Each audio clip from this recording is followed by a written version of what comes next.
Hello everyone, Xeno What If here. Bring in part 7 of What If the Gate appeared in Remnant. Link in the description of the fanfiction of this What If. Listen here YouTube. I do not own anything and this is not a scam. Chapter 22, Monsters. At the current time, the senators of the Empire were largely split into two fractions. The first and larger fraction was the pro-war fraction, whose plans mostly consisted of gathering the full might of the Sateran Empire to crush the barbarians of Alnus Hill. To them, the Empire was invincible, and it was only a matter of time before they won the war.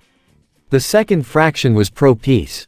They had seen how magic unlike any other had ground their armies into dust, and they wanted to avoid another war and the casualties it would bring. Instead, they wanted to diplomatically convince their enemies to leave. Somehow, the Crown Prince of the Sateran Empire, Zorzel el Caesar, and Princess Pina Company Lotta, found themselves on opposite sides of this conflict. Pina knew more about Remnant than almost anyone else from the Empire. She had been to Remnant and had seen their technology, as well as the threat of the Grimm. She knew about the gate's collapse, which she had been keeping to herself out of fear of encouraging an immediate attack on Alnus. Pina knew that, even against the weakened Atlesian forces, it would be suicide. Crown Prince Zorzel, however, knew little about the Atlesians' capabilities. What he did know was that the Empire dominated the world. He knew that no matter what his enemies tried, the invincible Imperial army would be able to crush their opponents. So what if they had won once, at Alnus? The Imperial army had inflicted significant losses to the enemy, sending them back, victorious but in shambles and heavily demoralized. If only the forces of the conquered kingdoms were not so incompetent, the Empire could have already destroyed the enemy and taken their world, like how they always did. Prince Zorzel wanted to destroy his enemies, the enemies of the Empire. And whatever his spineless sister Pina thought they were capable of, the Empire's full military might would crush them. Many of the senators supported him as well, sharing in his vision of the enemies being crushed under their heel. This day, Emperor Molt had summoned them both to the throne room for a war council. There would be a larger, more public one that the senators were invited to the next day, but for now, it was just among a select few.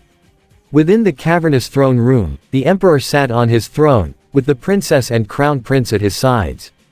The center of the room was dominated by a large table with a map of the kingdom, around which the few trusted advisors and generals sat. Zorzel was displeased to see the territory held by the enemy. The invaders had used completely dishonorable methods in their combat.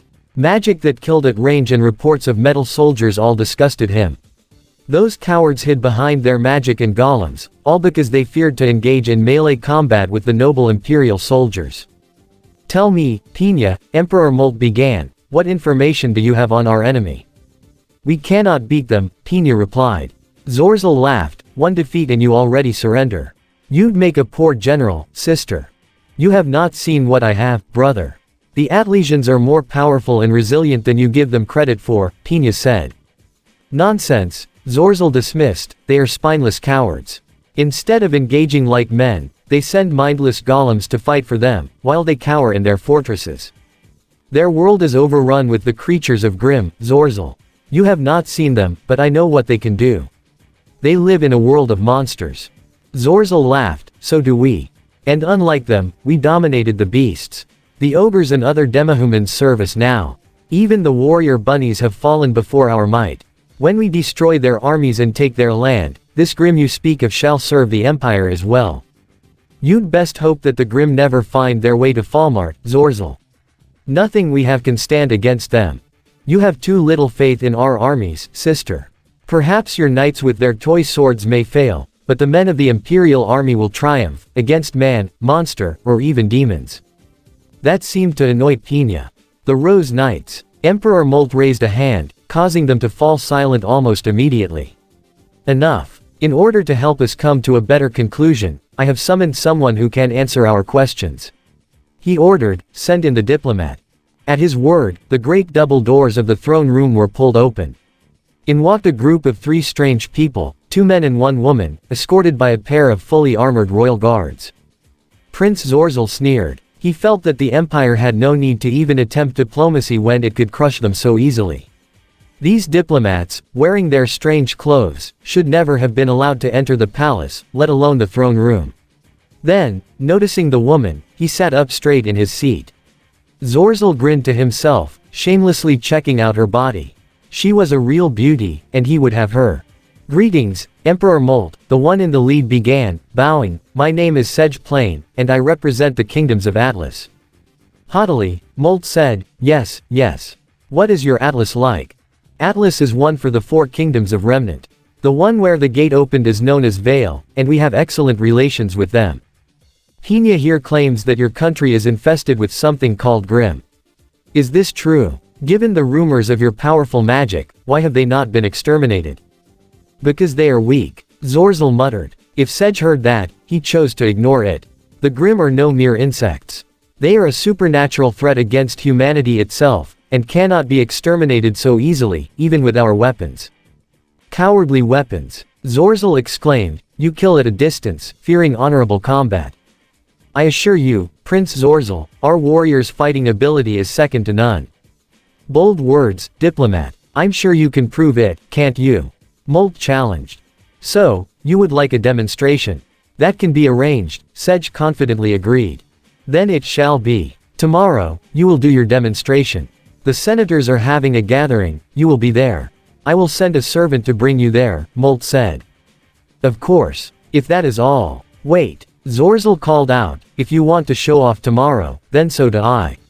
Tomorrow, you will see the might of the Empire." Molt took a moment to think about it before nodding. "Yes, I will allow it. Zorzel, take whoever you need and set it up. Do your worst, enemies of the Empire." Zorzel taunted, "See what the mighty soldiers of the Empire are made of, and see how outmatched you are." It was a flawless plan. Strike fear into the heart of the diplomat, so that he would tell them all just who was the greatest. And when they were inevitably humiliated tomorrow, even the senators who want peace will come to his side and lend their armies to crush these enemies once and for all. Sedge gave a small smile. "I look forward to it."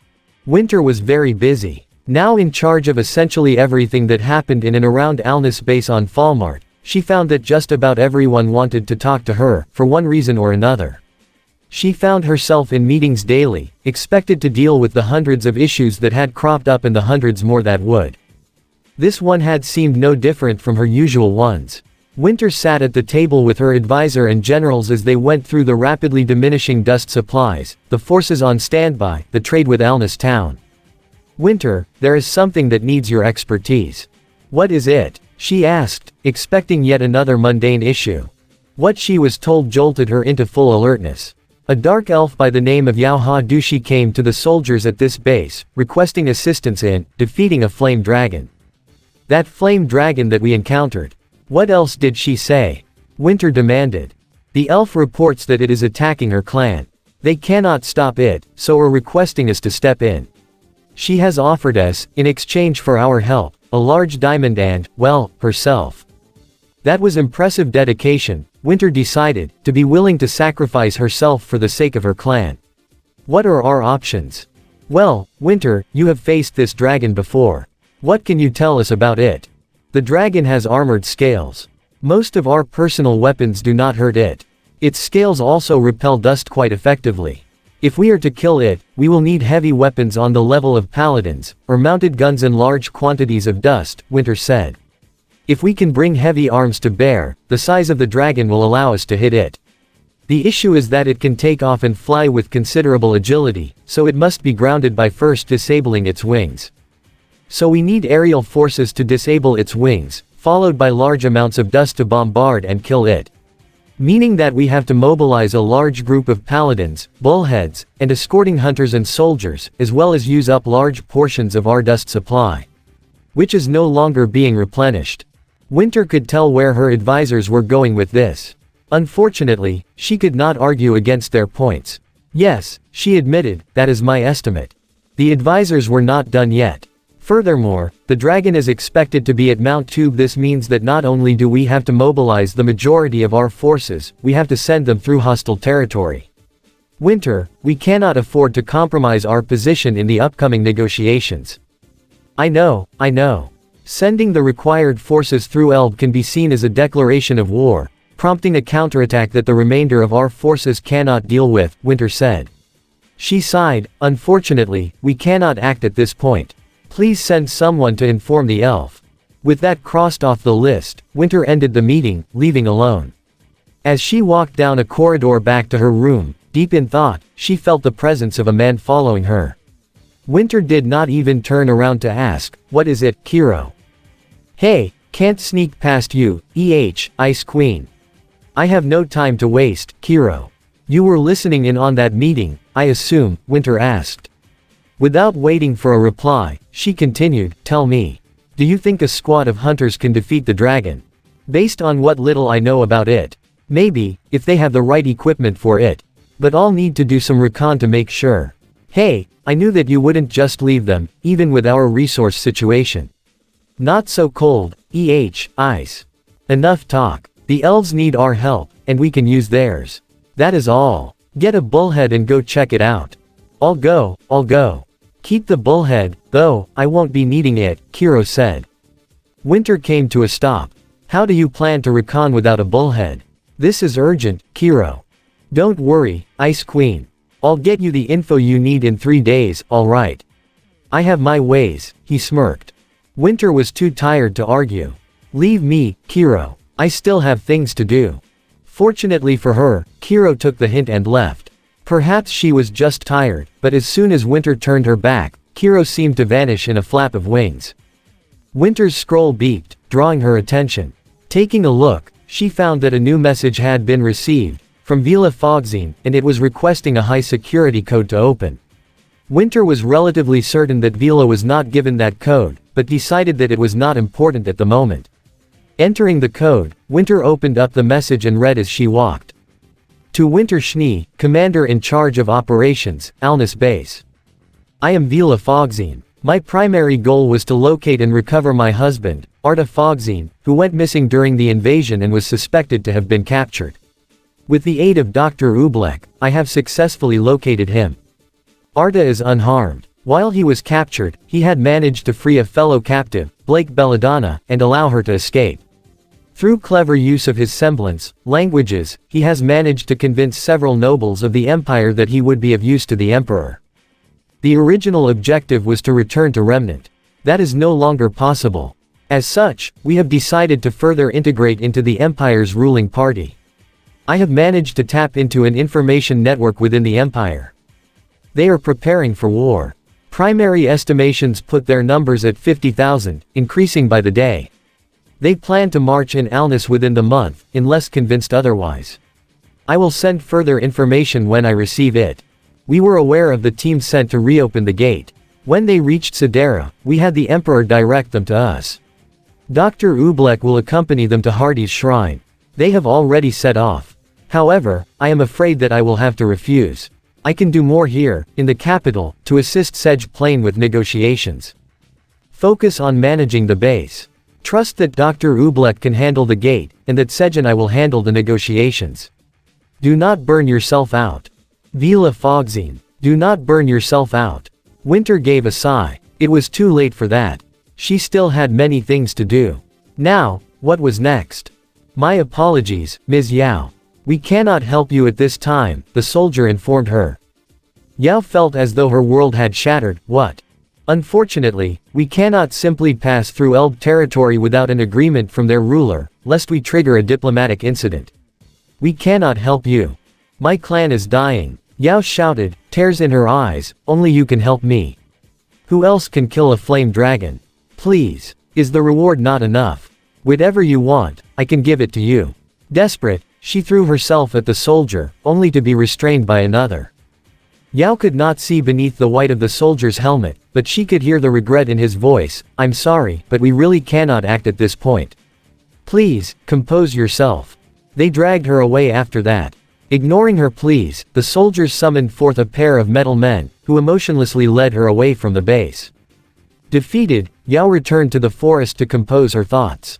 The commander of the Men in White had refused her, but that did not mean that they would all refuse.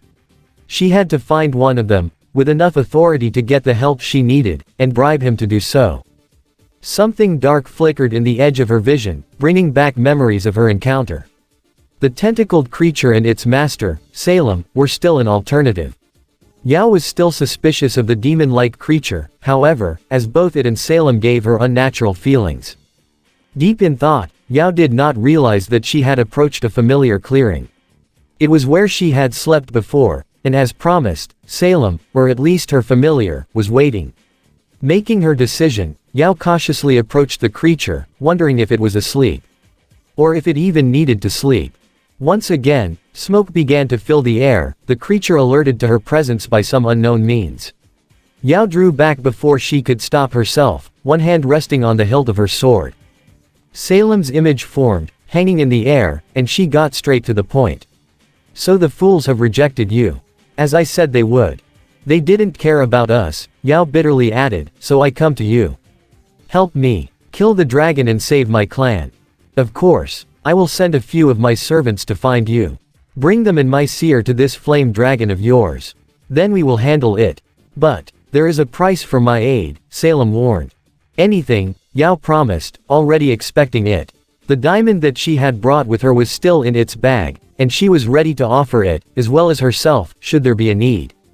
Salem grinned, good. Her creature lashed out with its tentacles before she could act. They wrapped around her forehead and arms, restraining her movement. Then Yao screamed as she felt something being torn away from her, as though part of her was being ripped off. After what felt like hours, the seer released her, and Yao stumbled from a sudden weakness. What did you do? I took your magic, Salem informed her. That is my price. Keep your diamond, I have no use for it. Was it even possible to take someone's magic? Yao experimentally tried to use her spirit magic, but the world around her felt void, devoid of any connection to her. The wind refused her commands. The earth denied her its aid. It was a heavy price, but one that Yao was willing to pay. She had been willing to give herself completely. She could learn to live without magic, as long as her clan survived. The price is paid. Now, please, help me. Help my clan. Of course. Wait here. Give me an hour, and then we shall hunt this dragon together.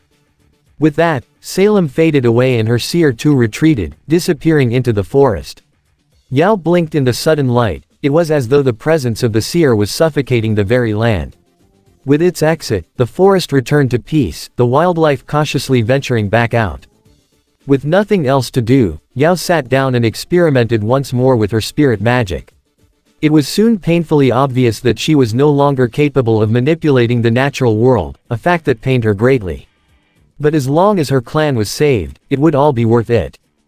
Time passed, and Yao's mind began to wander. Had she been tricked? If Salem never returned? Chapter 23, Show of Force. Wait, you were going to Belnago Shrine all along? Giselle asked. Her scythe had been confiscated, she was surrounded by Rory and her friends, and she was missing an arm, so she was currently very agreeable to talking. That and her supposedly invincible dragon was still lying unconscious nearby. Yes, and we've been trying to tell you that before you sent that dragon on us. Tai grumbled, why did you even try to kill us, if you just wanted to bring Rory to see Hardy? Because she wanted you out of the way before sending the dragon against me, Rory explained. A normal battle between apostles ends in a draw, as we're all immortal. I would never have gone willingly, like the last few times she tried, but the dragon can incapacitate me long enough to bring me to Hardy. Incapacitate? How? I was planning to get it to eat her, Giselle answered unapologetically. What? Can she even survive that? RWBY exclaimed. Lele was the one to reply, yes. Apostles can survive being digested and constantly regenerate even within a dragon. My speculation is that the constant digestion and regeneration will effectively cripple them, making it almost impossible to escape. Truly fascinating. Oobleck noted, apostles are incredible. Ageless and capable of such regeneration. You must have witnessed such a great amount of history, surely. Such knowledge. Okay. This is not really important now, Tai decided. We still need to get to Belnago, and the bullhead is in pieces. Walking would take way too long. Any ideas? I'll let you ride the flame dragon, Giselle volunteered. Really? You'll help us? Yeah, sure. My task was to bring Rory back to Hardy. If I can get her there without dragging her over, I will consider my mission complete. Oh, and can I have my arm back? Rory looked at Tai, who nodded. Shrugging, she tossed Giselle her severed arm back, and the latter reconnected it to her shoulder. The arm was reconnected in a fascinating but disgusting manner, causing Team RWBY to look away. "And my side?" Giselle asked, flexing her repaired arm. Very quickly, the tear healed, leaving no trace of any injury. Tai shook his head. "You're not getting that back until we reach Belnago." "So, how long will it take for the dragon to wake?" Annoyed at the loss of her weapon but unable to overpower her captives, Giselle grumpily replied, "I don't know. The fact that you managed to hit it hard enough to knock it out is impressive. It could take days." There was a rumble, then angry growling as the flame dragon stirred. Its claws dug into the ground as it pushed itself up, scanning the area. Its gaze landed on the group huddled together, and it roared in fury. Team RWBY and the others moved into defensive positions as the dragon prepared to assault them. "Enryu, stop!" Giselle commanded, and the dragon seemed to hesitate between incinerating them all and following her orders. "All of you, get out of here," Giselle ordered. "I need to calm him down, and I can't do that when he's trying to kill you all." Tai nodded, gesturing for everyone to follow him behind Small Hill, out of sight of the dragon. When the group was out of sight, they mostly collapsed, finally celebrating bringing down the dragon. As Yang bragged and flexed, Tai noticed that RWBY was hanging back. "What's wrong, RWBY?" he asked. RWBY jerked to attention. "Huh? What? I'm fine." "No, you're not. You've been acting weird and frankly, we're all worried," Weiss added. A flapping of mighty wings followed by the landing of a massive beast drew their attention. The group turned to see the flame dragon's maw dangerously close to them, fire flickering from within. Instinctively, Team RWBY and Tai settled into combat stances. Instead of burning them all, however, the dragon reluctantly lowered its head, pressing it into the ground. From her seat on its neck, Giselle waved. "Get on," she called out. When everyone hesitated, she assured, "Don't worry, Enryu won't try to eat you as long as I'm here. It's safe." "That doesn't reassure me," Tai muttered, but led the way over. "RWBY, I'll let this drop, but remember that we're all here for you, alright? If there's anything, we can help." RWBY nodded. Looking up at Giselle, sitting far above them, Tai called out, "Do we just climb up?" "Yup." Cautiously, he began to climb the scaly neck of the flame dragon. It growled at his touch, but seemed mostly docile. With easy grip due to the scales, Tai made it up quickly, and motioned for the others to join him. Such was the size of the dragon that Team RWBY, Lele, Tai, Oobleck and the apostles could all fit comfortably. "Alright, hold on tight," Giselle warned, immediately before she said something to the dragon. It blasted off into the sky with sudden speed, its passengers screaming. When the Emperor of the Imperial Empire summoned the senators to a council to discuss the situation surrounding the gate and those from the other side, they obeyed. Even at such short notice, the senators of the Empire gathered within the Senate building. It was one of the largest structures in Sidera, constructed entirely of white marble, with numerous ornately carved columns and sculptures on both the interior and exterior, built to be an imposing testament of imperial might. Within the building, the senators gathered in the meeting room, seated in multiple rows, one above the other, surrounding the central chamber, while the emperor would take his seat on a large throne opposite them. From a side, at the very top of the room, Sejin Arta looked over the senators as they entered, milling around. As the meeting had not begun, the servants were still allowed to accompany their masters, serving food and drinks. Many of the senators were giving the two of them glances, varying from uncomfortable to outright hostile. It was obvious that they did not approve of even attempting diplomacy and would rather see the outsiders imprisoned and tortured. "So, tough crowd," Sej commented. "Yeah, even the Atlesian military isn't as unwelcoming as this. And those guys have no sense of humor," Arta agreed. Sej nodded. "So, do you think Vila can impress them?" "My wife can be very impressive when she wants to be. Yeah, no offense, but it's going to be hard for her. Every one of these senators are male, and so are their soldiers. Looks like they won't take a woman very seriously," Sej pointed out. "They will," Arta promised, just as a servant came over to them and requested that they leave. The emperor was arriving and the conference was about to begin. The servant informed them that they would be summoned for the demonstration when they were ready. Stepping outside, the two of them observed as the emperor's party arrived. Surrounded by a group of heavily armored royal guards, Emperor Molt barely gave them a second glance before entering the Senate building. Behind him was Prince Zorzel, accompanied by several of his close friends, with whom he was laughing and joking loudly. Servants swarmed his group, attending to their needs. Sedge doubted that he even noticed the two men from Remnant. Pina came last, accompanied by Bozes and several other Rose Knights. She gave the two of them a respectful nod, and they did the same. Pina was perhaps the only one who wanted peace as much as they did, even if their reasons were different. She would be an important ally. The doors closed, preventing any intrusions while the senators went about their discussions with the emperor within the Senate building. Sedge and Arda were left to their own devices, and although they seemed free to explore unattended, they could both tell that there were soldiers watching them. "Let's go find Vila. Let's see what she's got," Sedge suggested. With a nod, Arda followed him to the open area nearby. "So, what's the timeline?" Arda asked as they walked. Sledge frowned. "We've been through this. The senators discuss strategy for an hour or so, then come out for a break and a feast. We'll make use of that time to do a showcase, which Vila has volunteered to take care of, before they go back in there to continue talking." "Sounds boring. I don't think just discussing the issue for hours is going to help," Arda commented. "Aren't you with the Atlesian army? You'd have to sit through a lot of boring briefings about the missions. It's important, no matter how much it seems like a waste of time." "Actually, I'm more of a contractor. I wear their uniform, but I don't have a combat role," Arda explained. "I just help translate." They arrived at the courtyard, where Vila was waiting, watching the servants bustle around, preparing for the upcoming feast for the senators. As promised, Zorzel had brought some soldiers over. Many of them wore the standard armor of Empire soldiers, but there looked to be several royal guards, with flashy armor and massive halberds more decorative than useful.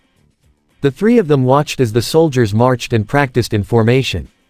They were mostly disciplined, yet it was obvious that the movements were just for show. Time passed. They should be coming out soon. It's lunchtime. Right on cue, the senators began filing out of the building, heading in small groups to the prepared feast. Servants immediately swarmed towards them, providing everything they wished for. Sedge let them eat their fill before he called for their attention. "Greetings, Emperor Molt, Prince Zorzel, Princess Pina and senators of the Empire," he began, voice carrying over the area. "My name is Sedge Plain. Many of you may be unsure of what abilities that we from Remnant have. Today, allow us to demonstrate. We will showcase our abilities, and answer any questions that you may have." Vila stepped forward, holding her staff. "I will be conducting this demonstration." "A woman? Do you mock us?" one of the senators called out. Several others smirked, clearly not impressed. "Let us have a wager," Vila called out, her voice carrying clearly throughout the area. She made sure that the assembled nobles and soldiers could hear her when she said, "Any one of you who can best me in combat can ask me or my allies for anything their heart desires." The assembled senators went silent. They had all heard stories of the men in white, stories of incredible magic and power. If Vila upheld her end of the wager, they could acquire this knowledge for themselves and the Empire. Some of them laughed, mocking the overconfidence of this woman. Even if she could handle one or two soldiers, it was impossible for her to defeat all of them. Pina and Bozes were perhaps the only ones who were enthusiastic about the challenge. Without a doubt, Vila could take them all. When she had, in secret, experimented with her aura, the strength and confidence that she felt made her feel that she could take the royal guards down, alone. Add a lifetime of training to the natural ability that aura granted, Pina knew that it was a challenge that the Empire could not win. "Hold on, what? I didn't agree to this," Sedge said. Arda shushed him. "Sedge, please. You know the Empire's capabilities as well as I. Vila can defeat them all with her eyes closed. There's nothing to worry about. This is not how we conduct diplomatic negotiations. And did Vila agree to this? Somehow, I don't think. Vila suggested it herself. Don't worry, it's not a spur-of-the-moment thing. She's put a lot of thought into it. Don't ask me about the reasons, though. I'm not a politics person," Arda shrugged. It was too late anyway, the challenge had been given. "Seriously, though, I thought this was just going to be a show of force," Sedge said. "Next time, tell me what you've got planned. I need to know this kind of thing." "Sure," Arda agreed, but I think you should be telling Vila that. With the gathered soldiers hesitating about teaming up against her, Vila was beginning to get irritated. Don't worry, I'll try not to kill you. Permanent injury at worst. What are you waiting for? Come at me. Or do all of you cowards fear a single woman? She challenged. At that insult, the first Imperial soldier raised his sword, charging at Vila with a yell. Raising it high with both hands above his head, he brought it down in a sloppy, overconfident attack. The attack was so telegraphed that anyone could easily sidestep it, but Vila chose not to. Instead, she lifted her staff with a single hand, blocking it almost lazily. There was a clang as metal met metal, the soldier straining to overpower his enemy. Vila held him at bay for a few seconds before sweeping her staff, and by extension, the sword, aside, before kicking out. The soldier was sent flying back, grunting as he landed on his back in front of his comrades. They quickly helped him up, suddenly wary. The gathered senators had fallen silent. Their food forgotten, they waited to see how it played out. Another soldier attacked, this time from behind. Without looking, Vila seemed to anticipate his movements, striking out with her staff. She slammed it down and behind her, striking his foot. The blow unbalanced him, allowing her to press the attack. The next swing of Vela's staff disarmed the soldier, and the final swing slammed across his chest, sending him flying over the heads of the other soldiers. That seemed to release the gates, and the soldiers rushed forward with a resounding war cry. Smirking to herself, Vila finally moved into a defensive stance, awaiting their attacks. One by one, the soldiers tried to slash at her, each eager to prove themselves to be the one to take her down, as well as to punish her for her insult. Vila, however, proved too fast and strong for them. One by one, the soldiers were knocked back, either struck by her staff or punched aside. Even coming from all directions, surrounding Vila, she could not be overwhelmed, spinning on the spot to counter any man who approached.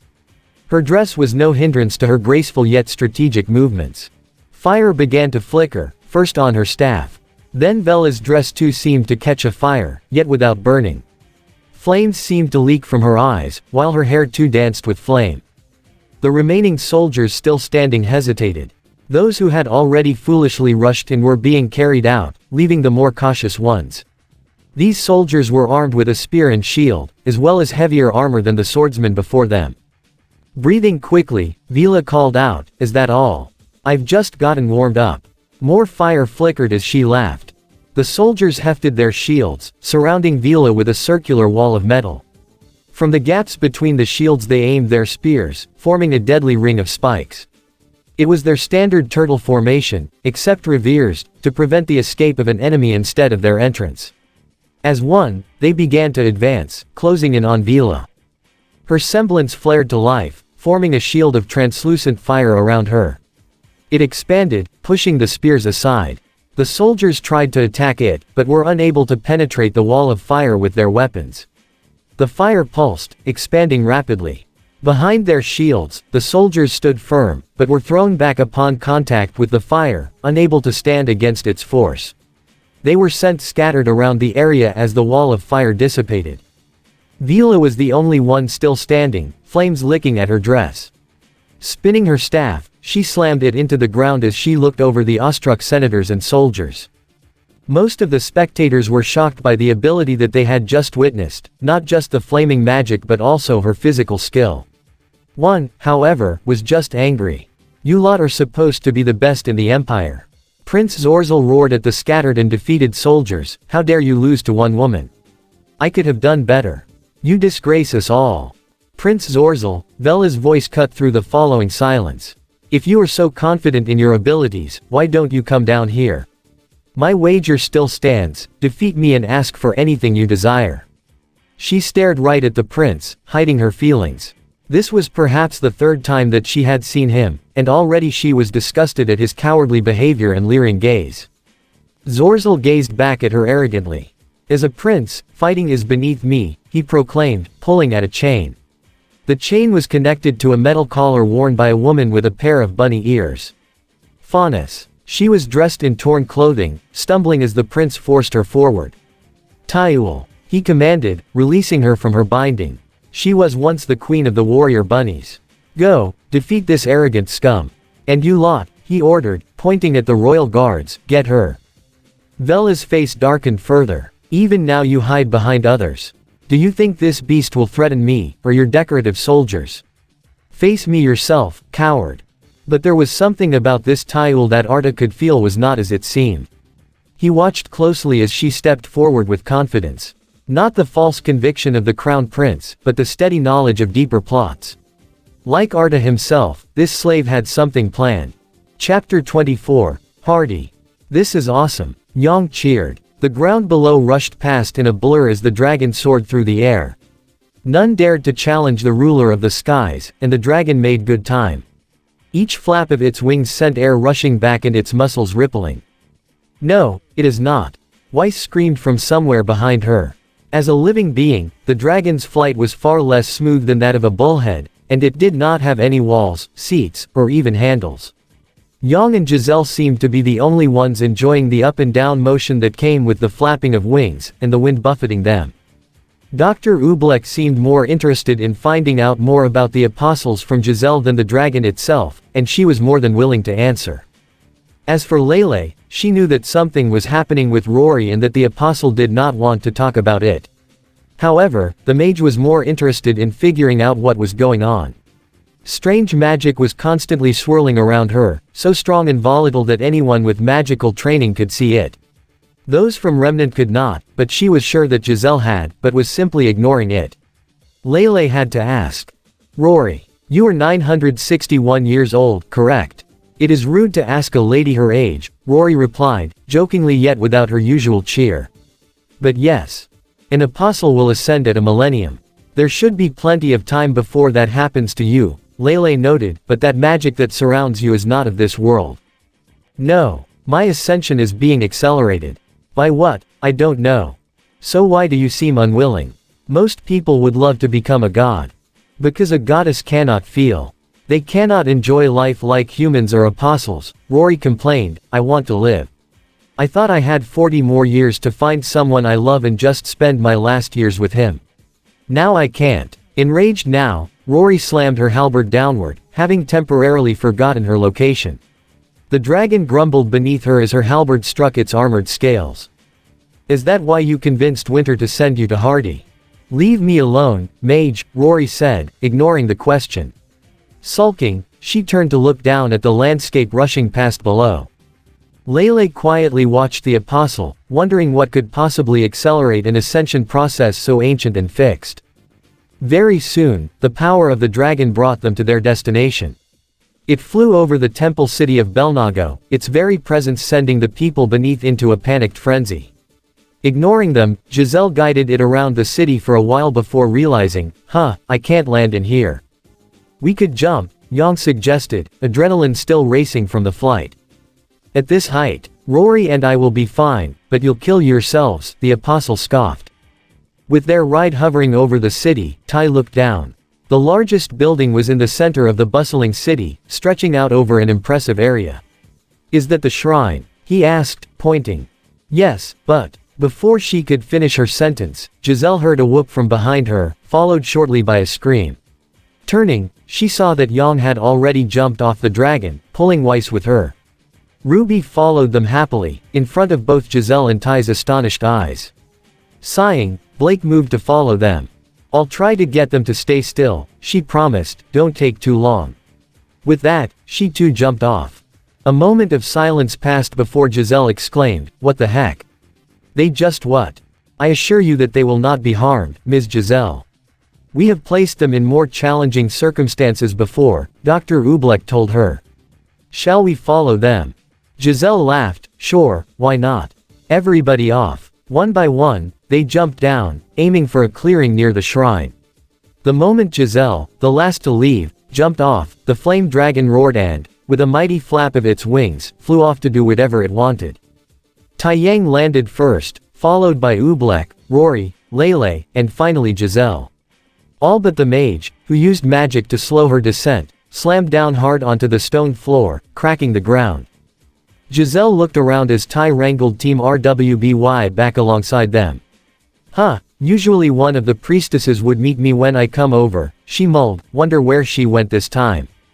Tai gave Giselle an incredulous look that went completely over her head like the dragon. She shrugged, "Oh, well. Follow me. Why did you make a deal with the devil? This creature is unnatural and evil. Its master even more so. It had to be done. Had to. What about the men in white? Could you not convince them? They rejected me. They had all the power and wealth they needed. I could not offer them anything they wanted. They left me, left the clan to die. I had no choice. To save the clan, you would do anything. Yes. My life does not matter, so long as the clan lives on. If Salem, this witch, extracts a price, I will pay it. The clan must survive. Yao gasped as she woke up. The dream, or was it a memory, still fresh in her mind. A strange fear held her in its grip. She looked around, hand on her sword, and prepared for combat. She relaxed, only a little, when she saw the seer floating nearby. "Greetings, elf. Follow the seer," Salem ordered. Without waiting for a response, it began floating away. Hurriedly gathering her items, Yao ran after it, asking, "Where are you bringing me?" "I have prepared a vessel and a team. Come now, elf. Let us slay this dragon," Salem told her. For the first time in weeks, hope entered Yao's heart. Surely Salem's army, no matter how quickly it had been raised, would be capable of destroying the flame dragon that had plagued her clan. Yao soon arrived at the clearing, slightly behind the seer, where a single bullhead was waiting. Its doors were open, waiting. The seer floated straight in, while Yao seemed to freeze. "Is there a problem, elf?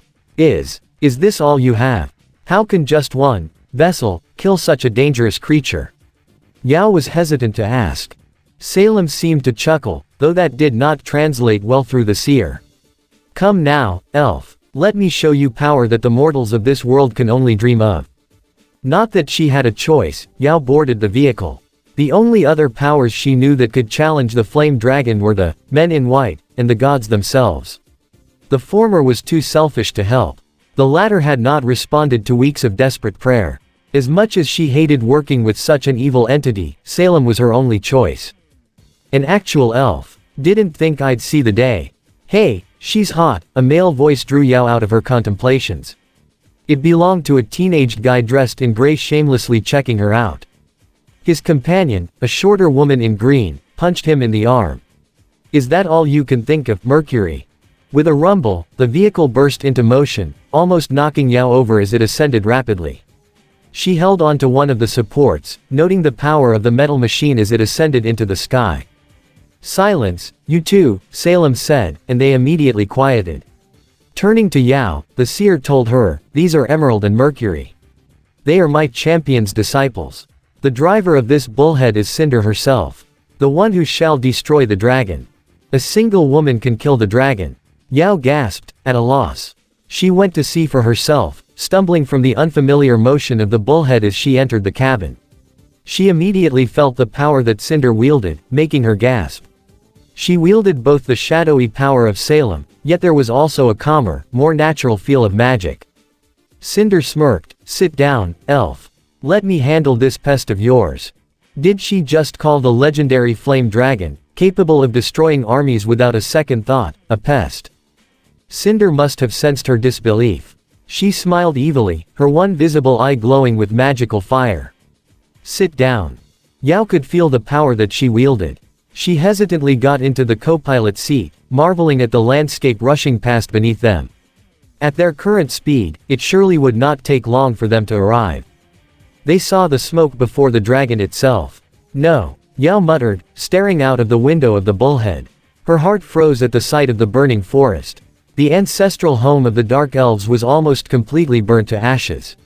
So much fire. So much smoke. So much destruction. Why would it burn everything down? My clan. The distressed elf wailed. Cinder kept the bullhead going, unafraid of the creature that caused such massive destruction. Said creature soon came into view, massive leathery wings propelling it through the smoke. It roared at the bullhead, revealing razor-sharp teeth each as large as a man, and the starting flicker of flames within its throat. Mercury took one look at the gigantic form of the flame dragon charging right at them and cursed. "You expect us to kill that thing? It's huge," he complained. An injured, Emerald pointed out. Looking at the terrifying visage of the approaching dragon, it was clear to Yao that something had struck its face, hard enough to crack nigh indescribable scale. No wonder it seemed so enraged, intent on sowing destruction. Let's give it a proper greeting. Get ready to jump, Cinder ordered. Instead of trying to avoid the incoming wall of scales and fang, she accelerated the bullhead in a direct collision course. As she did, she pressed a button, causing the side doors to open and wind to rush in, howling. We're jumping out at this speed. Yao gasped. She did not know exactly how fast they were going, but by the wind blasting her face, it was very fast. She doubted that she could survive. She doubted that any of them could survive. Emerald and Mercury did not question it, however. Their previous joking attitude gone, they stood by the exit and glanced at the land rushing past beneath them. Go! At Cinder's command, Emerald and Mercury leapt off. Yao could only peer nervously out, hand the handhold tightly. Cinder approached her. While Yao's eyes widened as she realized that no one was driving, Cinder smirked at her. If you don't want to follow this bullhead into the dragon's mouth, I suggest you leave now. With that, she was gone, calmly stepping forward and out. Yao glanced at her falling form, flickered her gaze to the dragon swiftly taking over her vision, and decided to jump. Throwing herself from the doomed vehicle, Yao twisted so that she could see the fallout of the suicide rush. Ignoring the passengers who had left the bullhead, the dragon kept its collision course with the vehicle. It opened its maw, roaring, and Yao watched as though in slow motion as the jaws clamped down on the bullhead. The ensuing eruption of fire and heat forced her to shield her eyes. Even through that, Yao could feel the heat wash over her, and hear the roar of both the explosion and the pained dragon. As she continued to fall, the light faded, and Yao opened her eyes to see Cinder floating by, defying gravity as she went to confront the dragon. Her left eye was covered by her dark hair, but her right burned with magical fire. Unnatural winds began to swirl around the area as she unleashed her power, commanding the forces to nature to her will. Wielding fire in her hands, Cinder used the wind to blast herself at the dragon, leaving streaks of blazing light in her wake. Yao was still falling. She instinctively tried to summon her magic like what Cinder had done, to call on the winds to slow her descent. Too late, she had forgotten that Salem had taken it from her. The spirits did not respond to her call for aid, and the elf kept falling to her doom. Cinder smashed into the dragon even as it was attempting to recover from the bullhead explosion in its mouth. Like a comet, she struck, arms blazing. The blow physically threw the dragon back, roaring in pain and rage. Cinder continued to fly into the air, stopping only once she was above the dragon. She raised her hands and deadly sharp spikes of glass formed around her. Yao gasped as something caught her. The impact was far less than if she had fallen straight into the ground, yet it still knocked the breath out of her. In a blur of motion, she was lowered to the ground. Emerald looked at the elf, lying prone on her back as she retracted her kusarigamas. You okay there? I'm fine, Yao muttered, looking back at the battle above. With a wave of her hand, Cinder sent a hail of shards at the dragon's face. It turned its head aside, causing them to shatter harmlessly against near invulnerable scales. Yao noticed that it had turned to its right, revealing that its left eye was blinded by an arrow. Someone before had the courage and sheer luck to injure the dragon. Now, the dragon was half blind and Cinder was definitely taking advantage. Then the dragon gave a deafening roar of pain and began to fall. Never before had Yao heard something so loud, and she instinctively squeezed her hands to her ears in an effort to block out the noise. With an earth-shattering impact, the dragon collapsed in front of her, its head resting dangerously close to her. Yao backpedaled frantically, unable to believe her eyes. Even downed, the dragon was a terrifying sight, but she soon found the reason for its pain. The grim seer, having ridden the bullhead straight into the dragon's face, had survived the explosion. Not only that, it had managed to climb up to the dragon's eye and stabbed it with its numerous barbed tentacles. Cinder landed gently nearby, grinning. Yao could not believe her eye. The dragon had been subdued within minutes, and Cinder now stood poised to end it. Yet, she didn't, merely watching. Watching as dark tendrils spread from the seer to the flame dragon. With Giselle herself leading the way, the party soon got to the shrine unimpeded. The beautiful building was just a holding area, the shrine itself was a vast underground cave comparable to an inverted pyramid. There were large stone pillars everywhere with support beams between them, supporting a gigantic ceiling that covered the pit. Even deeper than this shrine, however, was the true altar to Hardy. Down in the deepest reaches of the hole, where the goddess would descend into this world. The presence of Hardy's own apostle granted them immediate entry. Priestesses clad in white goth outfits stood in a line before the altar, dispensing blessings upon the worshippers in the form of words. With one look at the leading apostle, the priestesses led them even further within. Before them, a narrow set of stairs extended deep into the earth. The seemingly endless steps faded into darkness and nothing could be seen further in. This would lead to the true altar, the entrance to the underworld. As they neared the small tunnel, Rory suddenly grabbed onto Ty's arm, causing him to jerk away reflexively. Her grip, however, was surprisingly strong, and her grip could not be broken. Slightly worried, he asked, "Is something wrong, Rory?" With a small whimper, she muttered, "I do not like underground spaces. Hardy rules here." "I see. Do you want to sit out?" Ty asked. For a moment, Rory looked to be considering it, but then she shook her head. "No, I must do this. Once and for all," she said, still looking unsure. She was definitely bothered by even the notion of entering Hardy's shrine. "All right, but if you need to leave, just say the word." Walking briskly, they soon arrived at a large underground cavern, its roof far overhead held up by countless pillars. Before they entered, Ty turned to Team RWBY, "All of you, let me do the talking. Follow my lead, and don't try anything, all right?" They nodded. With that, the visitors from another world entered Hardy's shrine. Around them, priestesses began to gather. Still uneasy, but determined, Rory whispered to the others, "When Hardy descends, follow my lead. She will talk to me first, as we apostles are the only ones who can hear her. I will introduce you. Whatever she does, try not to move too much. She won't hurt you, probably." Before anyone could reply, the ceremony began. "You visitors. The goddess Hardy makes her advent. Pay your homage unto her," one of the priestesses intoned as a ray of divine light tore through the dim room and illuminated the altar. As one, the priestesses genuflected before it. Rory sank the spiked head of her halberd into the ground and went down to one knee. Giselle did the same, except with her scythe. A moment later, the visitors from Remnant followed their example. The unnatural light seemed to condense and take form. It solidified into that of a woman in her 20s, with silver hair reaching down to her waist. Her expression was serene, like an exquisitely carved piece of glass, while her figure would doubtlessly make any human envious. As ordered by Rory, Ty remained silent, waiting for Hardy to speak. She ignored her visitors and went in front of Rory. "Ah, my dear Rory Mercury. Have you finally agreed to take my hand in marriage?" she asked, running a hand over the apostle's jaw. As an incorporeal spirit, only Rory and Giselle, the apostles, could hear her.